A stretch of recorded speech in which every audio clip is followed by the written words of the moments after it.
Assalamualaikum warahmatullahi wabarakatuh. Waalaikumsalam warahmatullahi wabarakatuh. Okay, hello everyone. We are from Group 1 and today we are going to present about teaching language, especially teaching listening. But before we go to the presentation today, I would like to introduce the members of our group.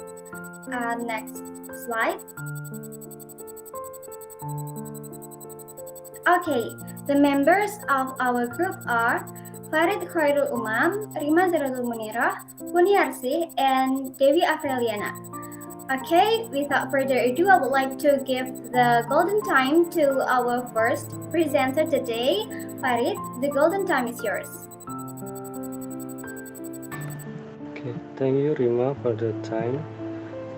Today we will present about micro skill and macro skill of listening. So, firstly we will present about micro skill.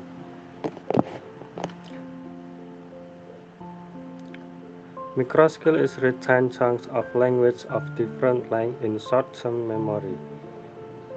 Discriminates among the distinctive sound of English.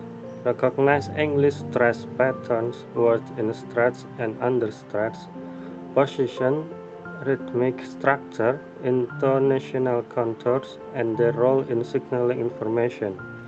Recognize reduced form of words. Distinguish word boundaries, recognize a core of words, and interpret word order patterns and their significance. Process speech at different rates of delivery. Process speech containing pause, error, correction, and other performance variables.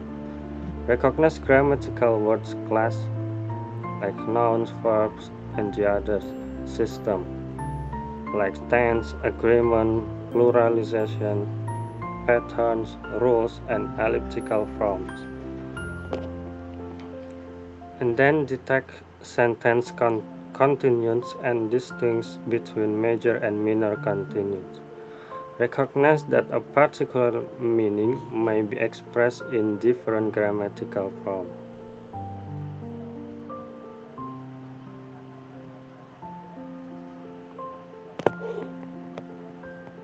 Okay, for the next is macro skill. This is recognize cohesive device in spoken discourse and recognize the communicative function of utterance according to situation, participants, and then goals. In first situation, participation goals using real world knowledge from event, ideas, and the others describe, predict outcomes, inferring and connection between event. Deduce cause and effect and detect such a relation as main idea, supporting idea, new information, given information, generalization, and exemplification. And then distinguish between literal and implied meanings. Use facial, kinetic body language, and other nonverbal clues to decipher meaning. Develop and use a battery of listening strategies such as detecting keywords, guessing the meaning of words from context, appealing for help and signaling comprehension or lack thereof. Okay, the next slide will present by the next member of group. Okay, thank you, Farid, for your presentation today. Now we go to the next slide, please. Okay, now we are going to know more about the next material that is about types of classroom listening performance that will be continued by me. Okay, the first one here we have reactive. As teachers, sometimes you want the students to listen to the structure, for example, then we want them to repeat it back to us. This kind of listening performance requires little meaningful processing. Here it stated that the listener is not generating meaning, but the only role that reactive listening can play in an interactive classroom is in brief choral or individual drills that focus on pronunciation. And here we have intensive for number 2. The purpose of intensive technique is to focus on components like phonemes, words, intonation, etc. And the examples of intensive listening performance include the following. The first example, the teacher repeats a word or sentence several times to imprint it in the student's mind.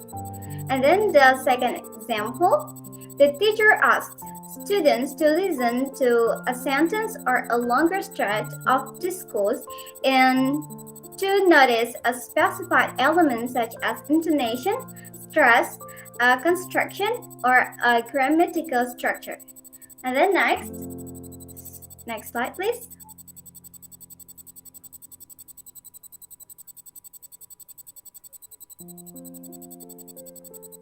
Okay, number 3 here we have responsive. The important point of responsive classroom listening performance is about the response from the students. So here teachers ask questions, give commands, look for clarification, and etc. because teachers want the students to give immediate responses. Here it stated that a significant proportion of classroom listening activity consists of short stretches of teacher language designed to elicit immediate responses. And there are some examples here. Sometimes teacher asks questions like, "How are you today? What did you do last night?" And then giving commands like take a sheet of paper and a pencil. And then also like seek clarification like what was that word you said, and then for checking comprehension like, so how many people were in the elevator when the power went out? And then number 4 here we have selective. The purpose of selective listening is not to look for global or general meanings necessarily, but to be able to find important information. We may find the discourse like speeches, media broadcasts, and then stories too. And then the technique of promoting selective listening skills could ask students to listen for people's name, dates, place, certain facts or events, and also my main ideas or conclusion, for example. And then number 5 here we have extensive. For students in classroom, extensive performance typically involve listening to lecturers and other impromptu teacher monologues, commonly referred to as academic listening. Such listening may require the learner to invoke other interactive skills, for example, note-taking, asking questions, and then discussion for full comprehension. And then the last here we have interactive. Listening performance that can include all 5 of the above types as learner actively participate in the discussion, debates, conversation, role plays, and other pair and group work. Their listening performance must be intricately integrated with speaking skills. Okay, now we are going to go to the next material that will be presented by the next presenter, that is Dewi Afreliyanna. I would like to give the golden time to you. Okay, here I will explain about principle for teaching listening skill. Number 1 is include a focus on listening in an integrated skills course. Assuming that your curriculum is dedicated to the integration of all 4 skills, remember that each of the separate skills deserves special focus in appropriate doses. Number 2 is use techniques that are stimulating and motivating. Appeal to listener personal interest and goals because background information is an important factor in listening. Take into full account the experiences, goals and abilities of your students as you design lessons. Number 3 is utilize authentic language and context. Authentic language and real-world tasks enable students to see the relevance of classroom activity to their long-term communicative goals. Next slide, please.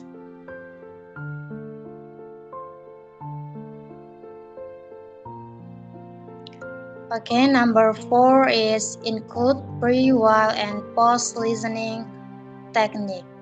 Learning to listen is not merely a matter of repeat listening over and over until the student gets it.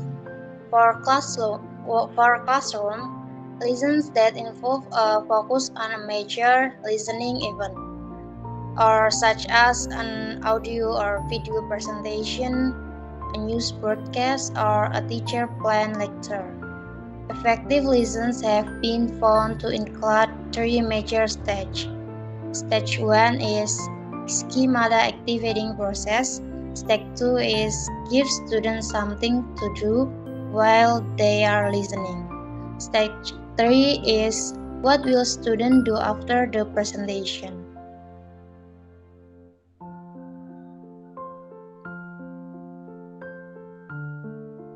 That's all. Okay, thanks a lot, Dewi, for your presentation. And then we are going to go to the next material that will be presented by Kuniarsih.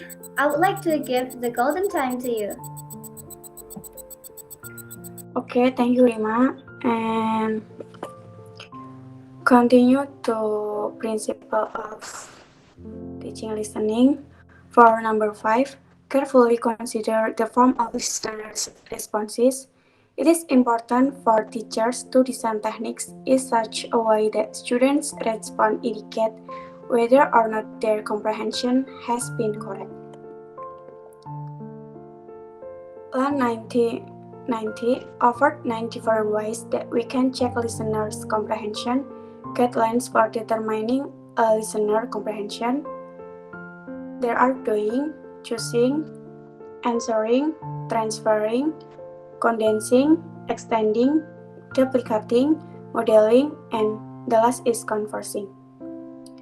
And for number 6 is encourage the development of listening strategies. There are strategies for listening comprehension. Looking for keywords, looking for nonverbal cues to meaning, predicting a speaker's purpose by the context of the spoken discourse, associating information with one exciting cognitive structure, guessing at meanings, seeking clarification, listening for the general gist, and the last is various test-taking strategies for listener comprehension. And the last is number 7, include both bottom-up and top-down listening technique. Bottom-up processing process from sound the words to grammatical relationship to lexical meanings and so on to a final message. Top-down processing is evoked from a bank of prior knowledge and global expectation and other backgrounds information or schemata that the listeners bring to the text. That's enough. Back to moderator. Okay, thanks a lot. Okay, everyone, that's all the presentation from our group. I would like to give the conclusion of our presentation today. There are some things that we have to consider before teaching listening. We have to understand the micro skills and macro skill of listening comprehension, and then determine the types of classroom listening performance that we will use, and also implement the principle for teaching listening skills in our classroom. Okay, that's all the presentation from our group. Thank you for your nice attention. I would like to say thanks to for all of the presenters today. Thank you. Assalamualaikum warahmatullahi wabarakatuh. Waalaikumsalam warahmatullahi wabarakatuh. Waalaikumsalam warahmatullahi wabarakatuh.